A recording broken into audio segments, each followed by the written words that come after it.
Yazi ngiqinisekile lento ezokutshela yona uyayazi. Kodwa ngithe ukuthuka kancane uma ngibona isitifiketi sakho somshado. Kahle kahle bengitshetho anti-nuptial. But umshado wakho is in community of property.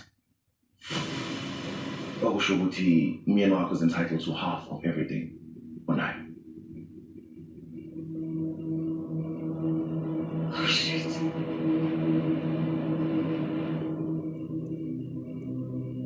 Yonke le case isenzeka kanje icinga anti-nuptial in community of property.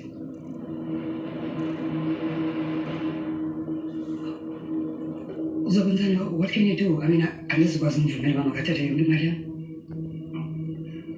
Akukho umningi ongakwenza. Isivumelane engena kusona lesi. Lokho kuwumthetho nje. Sokubaleka ukuthi wazi mafuna ukuqhubeka nalolu hambo lolu. Umyeni wakho is entitled to half of your estate yakho. Nawe you're entitled to half of your estate yakhe.